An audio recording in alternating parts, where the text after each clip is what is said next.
Hi, I'm Gareth Gibbons and I'm joined on the bank by Harry Rushton and Bradley Parks from the Drennan Spotted Fin Northwest angling team.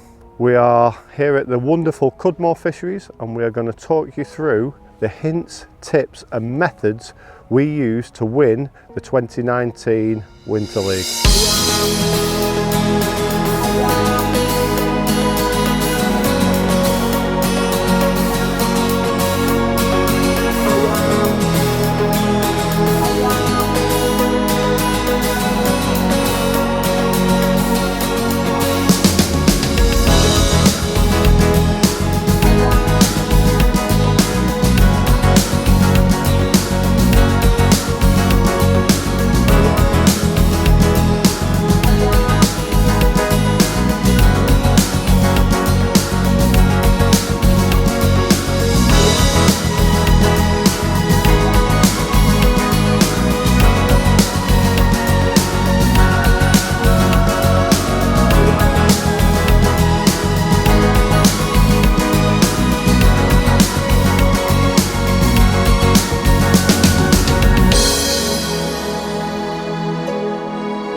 So Brad, see you bagging as usual? Having a couple on that point, yeah, there's a few there I think. A few F1s. What tactics are you employing to hit these F1s this time of year? Today it's just all maggots really. Just sprinkling a few, only like 5 or 6 with a single or double on the hook. Fishing as light as I can really, and just getting the odd bite. Like the bites are so sensitive, like they're not big fish, they're only small F1s. There's a few better carp in there, but mostly these, nice small F1s. What rigs are you using? You said you're using light, delicate rigs. Yeah, so I've got. What patterns are you using? What weights? Little 4x10 float, carbon stemmed one, with quite a thin bristle, and then just strung out bulk to a 010 to a little thin like wide gauge hook, one of the Guru F1 pellet ones. How are you shotting it, shot size wise? Just strung number 11s. Pretty much as light as you can possibly. So it's perfect today because it's so still and calm, no wind. You get away with it. Like it's not too deep over there. Yeah. I see you back shotting again. What's the reason for that? Well, it's so still and. Yeah, I think even when it's not windy, I think it's important to have them. It just helps with the presentation, with laying it in, hitting bites a bit quicker. Yeah. And you know what the weather's like over here, it could get windy at any point, couldn't it? So it's worth having them on. I see you fishing with a pot there. How are you feeding? So just sprinkling a couple in. I'm literally feeding 4 or 5 maggots at the minute. The winning weights on here are about 20-25 pound in the Winter League, with the odd like 40-50. Yeah. So not looking for loads of bites really, just feeding nice and negative, one bite at a time, and just sprinkling a few in just for a little kinder pot sprinkle. How did you go out approaching your peg actually before you were fishing? i.e. plumbing of the lines?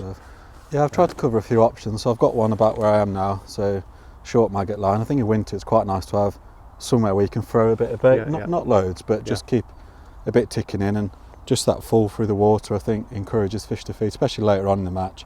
I think everyone knows the last hour's normally brilliant there, isn't it? And I think most of it's because you start building it up from the start, and then got a dobbing rig set up, not dogging rig, and that's to approach the far bank, just go across.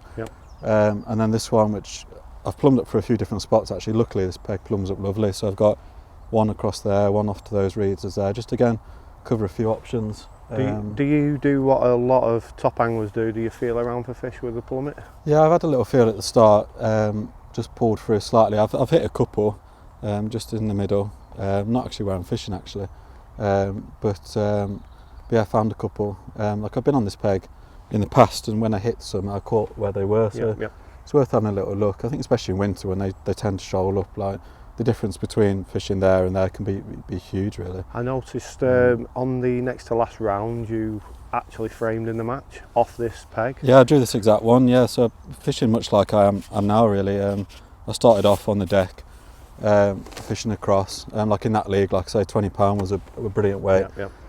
Started off against the reeds on the point and just tried to work my way along. And about towards the end, it went absolutely solid, dobbing really just by the cross. Like I was dobbing fried and all sorts because it was so hard. Anything's a bonus really. What was your biggest indicator to switch to dobbing? Just how hard it was. I was having a few problems with foul looking fish, and I know the guy opposite was as well. So obviously they were sitting off the bottom, and they were perhaps coming to the feed, but definitely sitting off the bottom. So, and based on previous rounds as well, like I'd been drawing in the middle where it's a bit harder, and you just couldn't get a bite doing anything else but dobbing. In a 5-hour match, I'd probably spend 4.5 hours dobbing really, and then the last half hour when they actually started to feed either short or whether it be a cross, you'd actually catch a few fish then. But when £20 is in your section, there's literally dobbing for a ride. It was really tough. Like I've had to go quite a long way. I think in the winter, the fish aren't daft. They push away from you, and unfortunately, they're not going to come to the bait like they do in the summer. So you do end up having to go a little bit further. Often, like the further, the better in a way. But I don't like to go too far too soon because you push them right out your peg then. But I've noticed the water clarity is quite clear, and you're fishing in fairly shallow water. Does that not put you off? No, like I'm fishing about 3 foot there, I think. They seem to like to sit there. Like I'm fishing off the bank. It's even shallow as you get even closer. When you get right up to the reeds there on that bend, it goes right to like 1.5 foot straight in there. It's a small one. It goes up to about 1.5 foot, so it goes very shallow. So I've come like down the shelf slightly, but I've set that deeper rig up just to cover that option in case they don't want to be in that water. And are you fishing into the shelf? Because it shelves off to the right there. There's a few there, isn't there? Shelves off to the right there, so sort of pushing up against it. I think it's important to try and fish like as the shelf comes down. I don't like to be right at the bottom because it can get quite silty there where it builds up. So I try and come up it slightly, just to be a bit of a firmer bottom. Hopefully some cleaner bites and hopefully hitting a few as well. But there is quite a few small fish there, unfortunately. What was the reason for you choosing maggots over pellets? Obviously, we're on a venue now that have invested a lot of money on stocky F1s and decent carp. Why did you go down the maggot route? I think in winter, like maggots is a nice negative sort of approach. It catches everything that swims, and on a day like today, any bites welcome really. Allows you to catch fish through the column a bit better. Like with pellets, it's quite a static bait generally. Lay it, put it in and then just leave it. Whereas maggots, you can work at it, lift and drop, lay it in, and catch fish all through the water column. Like at the minute, they seem to be sitting all over the shop. Foul looking the odd one and things like that. So I think it just attracts their attention a bit more, and it's quite a good head of hide in here. So again, maggots is perfect for them really. I'll just go back to what you said there about foul hooking fish. I've noticed that you lay your rigging side on, sometimes front on, pushing it into the slope. Can you give me a reason for that? Again, just trying to attract their attention. I'm always laying to the right because the way the slope is, it goes deeper to my right, so it rests nicely against the slope on the point of the island. Hopefully, gives me quite a good presentation. Normally quite nice bites, nice quick bites like that one really, and again it just nice slow fall. You can hopefully catch the odd one as it's dropping through. Like in the winter league just gone, that was quite important. I'd say a good 50% of the bites actually came on that drop, to be honest. And pellets isn't so good for that. Pellets is a much more static bait. You tend to drop it in and then just leave it really. Another thing I've noticed as well, you're feeding not aggressively, but you're feeding after every fish. Is that something you're an advocate of in the winter? Yeah, I think you can feel your way in. Start negative, just drip a few in. Like I started off just feeding 5 or 6, and then just up to there's a few there. Like I'm getting a few bites now, so I think keeping them interested. I'm the only one here today, so a bit worried about them pushing around the corner perhaps or something. So just keep dropping a few in. There is a few small fish in here as well, so trying to take that into account. And just again keeping them interested, trying to get their attention, trying to draw a few in. I've also noticed that you're there using double maggot. Do you switch that about as you go during the day? Yeah. i.e. single to double, back to single again? Yeah, definitely. Like I've started off with single today actually, side hooked and trying to catch them on the drop, but the small fish have been a bit of a nuisance. So the idea with the double was just try and put them off a little bit, to be honest, and just try and catch a few less roach and gudgeon. Hopefully try and single out a couple of bigger ones, better fish, better stamp. If you were to carry on at this rate, as you were catching obviously at this rate in the Winter League, because you came back consistently with good points, would there be any thoughts of feeding another line in the same depth?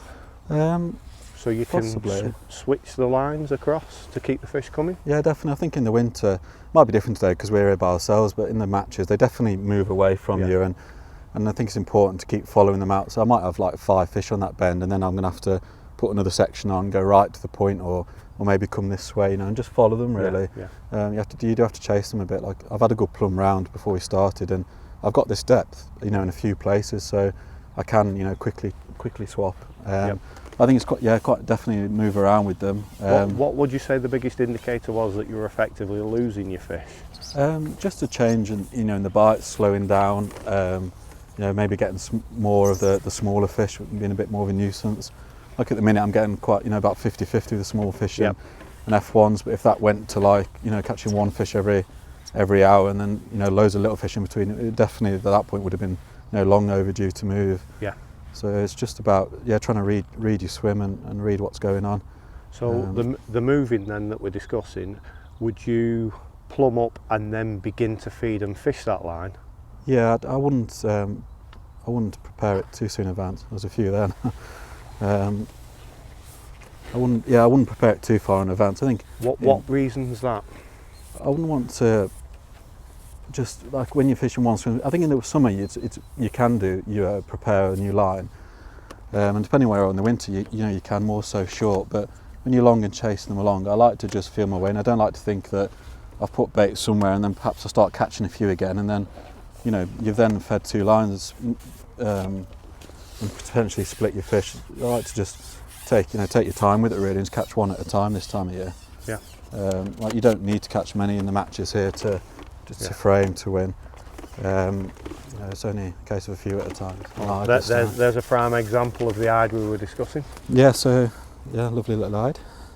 Well, quite a big one really. Yeah, and this lake you were telling me is absolutely stuffed with these fish. Yeah, there's a lot. Like in the early rounds, catching short, we're catching shallow these ones. Yeah. And they're quite good weight builders, like 10 ounce hide. Like soon build up. In the summer there was a lot of them. So they're good fish to catch, especially on a day like today. Back to the early rounds of the Winter League. Yeah. Notice you're catching in that 3 foot of water. Yeah. How did you find the edges? Because obviously there was still quite a few fish to be caught in the early rounds. Yeah, definitely didn't have to go this far out in the early rounds. Like in the early round, it caught quite well catching out my hand shallow actually. Those types of fish. Yeah. The edges were good as well. Like you only had to go top kit in 1 or 2. Yeah. Not right up in the shallow water. Like it goes very shallow here on this lake. And would you be targeting things like carp down there? Yeah, more so. Yeah. Perhaps be back to using pellets at that point. So you don't get messed around too much. How did you use ground bait at any point in the earlier parts of the league? Yeah, I did. I set a little bit up today actually. I always have a little bit with me and some pellets as an alternative. I've got some milled expander just behind you. And if I was getting really plagued there, if I was fishing really well and getting plagued by small fish, a quick switch to pellet would sort that out. And again, the ground bait is quite a nice negative way of fishing at times. You can just sprinkle a bit in. And would you use the ground bait obviously to pad your feed out, so you're not putting too many particles in the peg? Yeah, definitely. Yeah, like if it's really hard and you can fish a single expander with a pinch of ground bait, a pinch of milled expander or micros. Did you find that pulled better fish?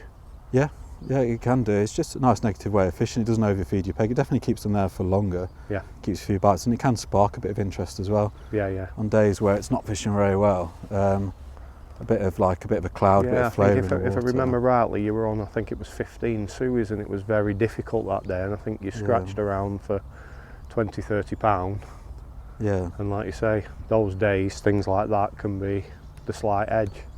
Yeah, you can pull a better fish in. on this league it was quite important just to be patient and work quite hard. Fish quite negative, just catch one at a time. And especially on those other pegs, like it was quite end peg dominated on this lake. Like where I am now was a good peg, and further down peg 2 was the one. To be honest, I think it won most rounds. Yep. So yeah. Well, thanks for all your words of wisdom, Brad. No problem. It's been a pleasure to watch how you approached your peg in the winter leagues. Like I say, you were one of Spotted Fin Drennan Northwest star performers through the round. So no, it's been good. Thank you very much. No problem. Thanks. Best of luck. Thanks. Cheers, guys. Right, we've come to see Harry here on where are we? Panama. On Panama today. We had great success on here on various methods, catching various types of fish. A big player for our team was dobbing. Harry had sorted out a method dobbing. Do you want to talk us through your methods dobbing, Harry? Yeah. It's not too complicated. What I'd do is I'd always have a deck rig, so we plumb around on this one. So 4x14s. It's a winter ST, slightly thicker bristle. Better for dotting down when you're fishing across. Easier to see. But what I do is I don't tend to fish heavy main lines, even though you're catching carp. It went really hard. Probably the last 2 rounds, the fishing was rock solid. So all that's an 014 main line. Because what I don't like is having a big knot. Yeah. So I think sometimes you're fishing 016, 018 main line. Down there, you don't want a big knot. You don't want it right next to your bait. Yep. So yeah, but this is the deck rig. Even though I am fishing on the deck, I still leave a long line. You don't want the pole over, because if you do want dob up off the deck, you're still going to spook them fish up in the water. So as we were so successful, obviously with the dobbing rigs, we had some fantastic weights on here. Are you using this rig as some form of searching rig to find out what depths the fish are operating in? Yeah. So I will always probably start on the deck rig. Yep. Hopefully you get liners. It's not a problem getting liners. Yep. You can come up then. Yep. But what I'll also do is when I do catch on the rigs here that I've got, so I've got one set at 3 foot. Yep. And I've got one set at about 18 inches. Right. When the bites do dry up, what I've always had success on here is going back on the deck, still not feeding anything, not feeding the thing at all, but fishing a grain of corn. Yep. But I would only, but that's just when you're fishing on the deck. You mentioned before about how you go across, you start your match on this rig, on the deck. If you received one of, say, the liners that you talked about, if you received one of those liners, how quick would you be to revert to one of your dobbing rigs? Would you continue fishing the deck to see if it carried on? Yeah, I'd persevere a little bit. But then yourself fishing, when it becomes at a point where people around you are probably catching and you're sat there, you're still getting liners. Yep. You might have foul hooked one and that's just like disaster. Yeah. Definitely don't hesitate to pick it up. Yep. You can waste a lot of time sometimes. Right, so we've been through your rigs that you've got on your deck. These are your searching rigs. Yep. Would you instantly go into the shallowest rig that you've got for dobbing, or would you go to your deepest? No, I tend to work my way up through the layers. Right. Rather, it's always better to start low. Yep. Come up, you're going to find them at some point. You could spend a lot of time fishing too shallow, not getting bites. You want to be getting indications rather than not getting. And now, how positively do you fish these rigs? Because myself, I go to a lot of F1 venues near me, and we're quite delicate dobbers. Yeah. I know this lake has a large head of carp, which is what obviously you'd be targeting mostly on the dobbing rig. How positive or how negative do you have your dobbing rigs? I do fish light lines. I tend to start on 010. Yep. If I'm getting broke, might go up to 012. But I certainly don't go any higher than 012. F1s, it's definitely all 010.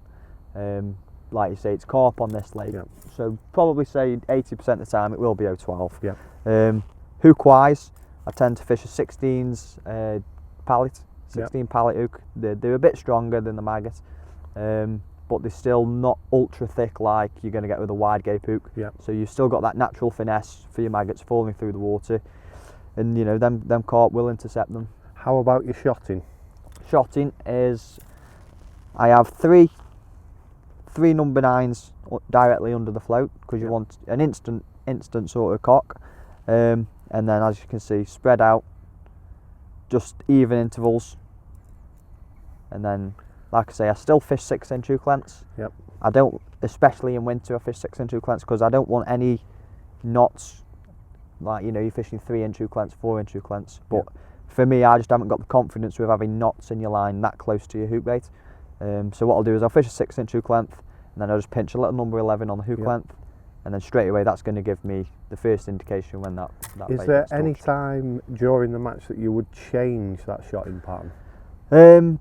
Depending on conditions, there's a slight ripple picking up behind us now, so if your rigger's towing through, I might move 1 or 2 shot from directly underneath the float, try and put a bit more weight down the line, hopefully get it old, because you don't want it towing through. No. You know, but yeah, and then I'll always fish back shot as well. Yeah. Like I say, you're fishing a longer line with your dobbing rigs.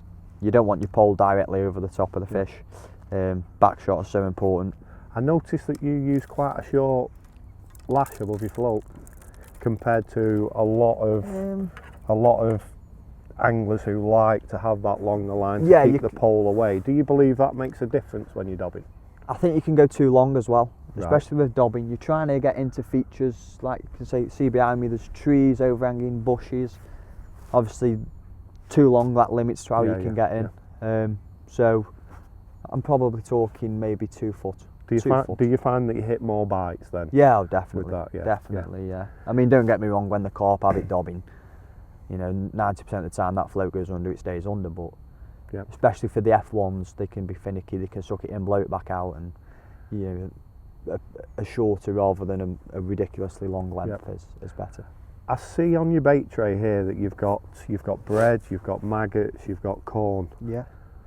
What is your thinking about what you dob within your peg, i.e. regards to the bait that you use? I like having options. The corn, that will always be for the deck. Yeah. I always have confidence with the corn on the deck. It is bright. Yeah.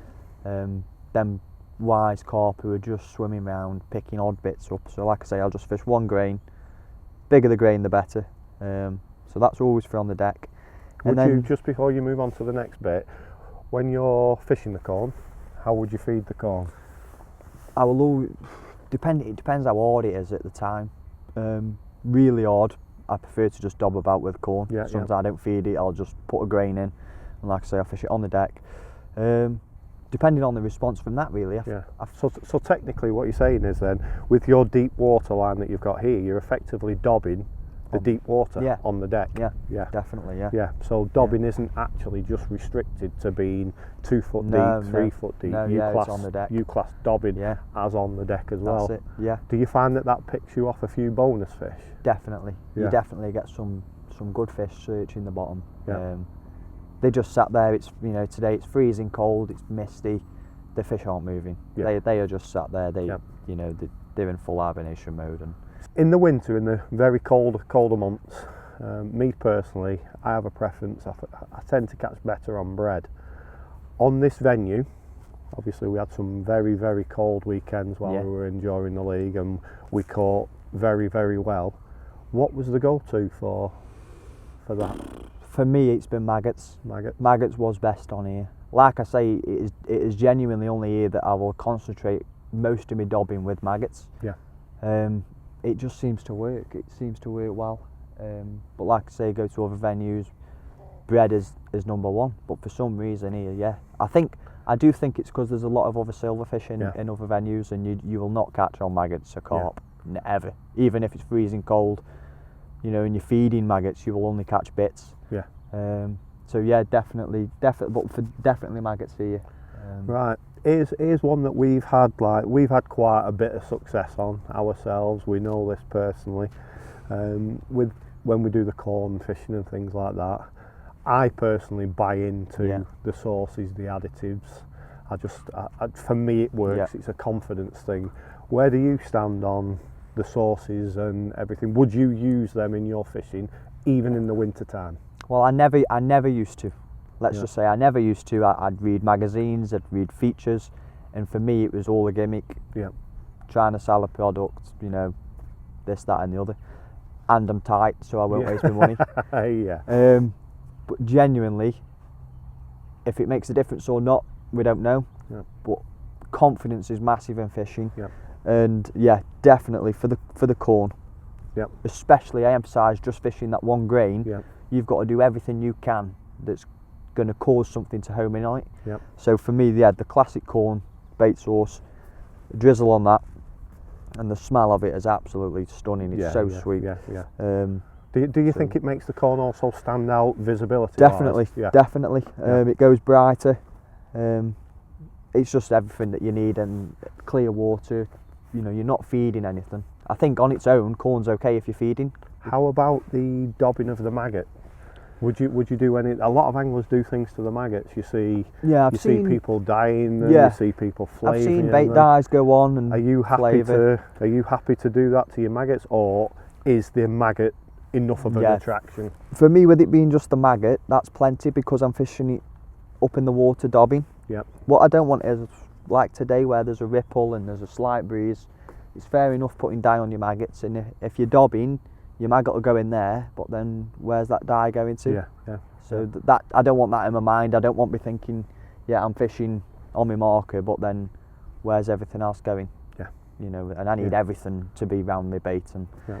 so yeah, that's where I stand. With you being fairly successful with the dobbing, which your results show, do you do anything that's a little bit out of the ordinary? As in, you see a lot of venues now where anglers are catching 4 foot in 5 foot of water. Yeah. It used to be push it into a rat hole across and you'd catch a few carp there, and I think the carp are a bit wiser than that. Have you found that in your fishing? I think what I have paid a lot more attention to with my dobbing is it used to just all be about fishing that far bank. Yeah.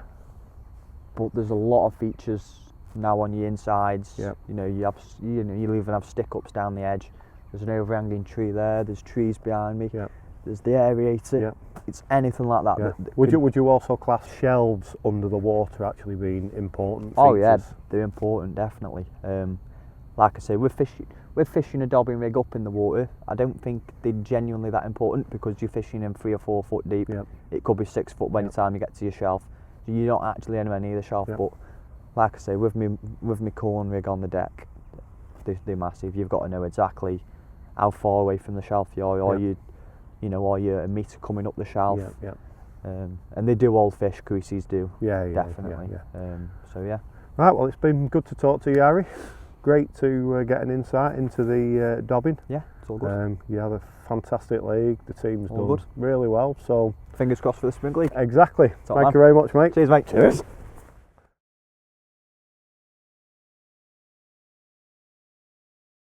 Right, you join me on Moores Canal, probably the most difficult of the lakes on the Winter League.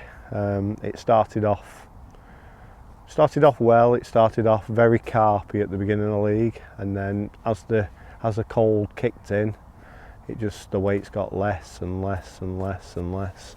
Where you got to the final 2 or 3 rounds, and it was pretty much scratching round, catching bits of everything, keeping fish coming into the net, 20-30 pounds with respectable weights.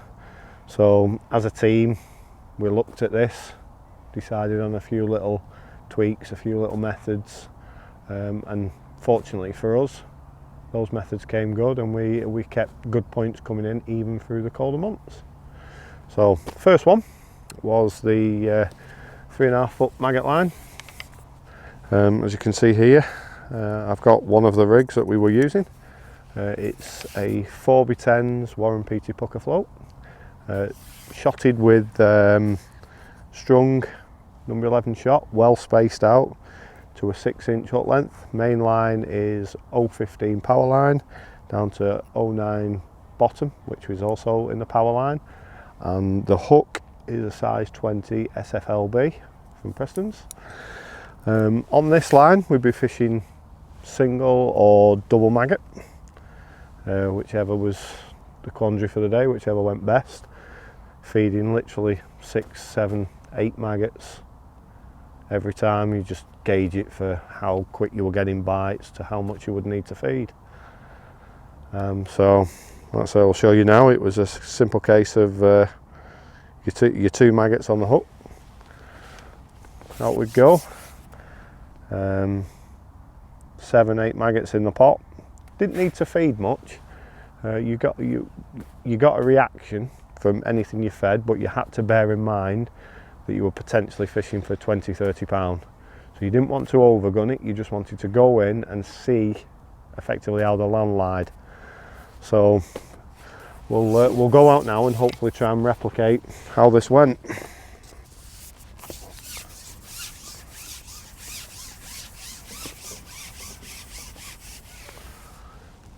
So it was at your far bank marker, ship out. As you see with the pole, obviously because you're fishing on quite a good slope here, you would have to mark the pole to know where to ship out to, and then it'd be a case of line it up with your far bank marker, tap your bait in, lift the rig completely out of the water, and then lay it in again side on, pushed into the slope using the marker on your pole, hold it back so it would slow your bait down falling into the swim, and hold it right back, right back, right back, and then as soon as your float starts to level up, just ease it down nice and slowly. Nothing rushed, you just take your time and it would go, everything would settle, and then it would be a case of just wait for that indication. On this line, as you can see, I'm quite a way off the far bank. We were picking off probably more bonus fish. Everybody was going into the stick ups and nicking small-eyed, small roach, where on this line we were catching odd skimmers, odd F1s. These were your bonus fish. Anything from 6 ounce to a pound was a bonus fish. So it was just a case of sitting here, and you could be waiting on this line for 4 or 5 minutes before you got an indication. But on this line, we found as a team, we would nick better fish. So it was just a case of wait, and it would go. Another thing that we were using as a very strong tactic as well on this lake was ground bait and pinkies. Fishing for roach, fishing again for skimmers, fishing, even the odd tench was making an appearance. On this line we were using the Spotted Fin F1 Dark with nothing in it, just a neat mix, quite sweet, so it had good attractants on it, and we would just feed that with a pinch of pinkies. Only you're talking probably best part of 50p piece size.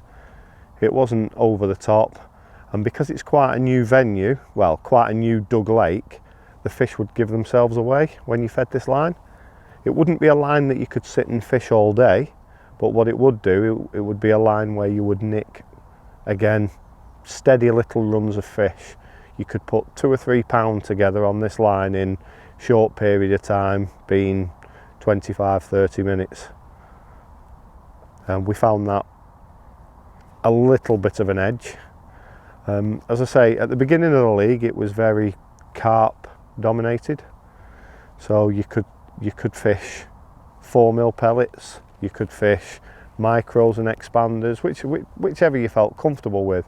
But as the rounds went on, the 4mm pellet just the fish kind of backed off to this.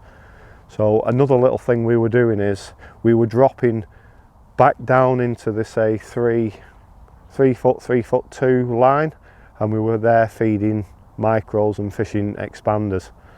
I had good success in one of the rounds, catching 80 pound in that depth across, 3 foot, 3'2", but also using the same rig in the same depth down the edge, fishing exactly the same.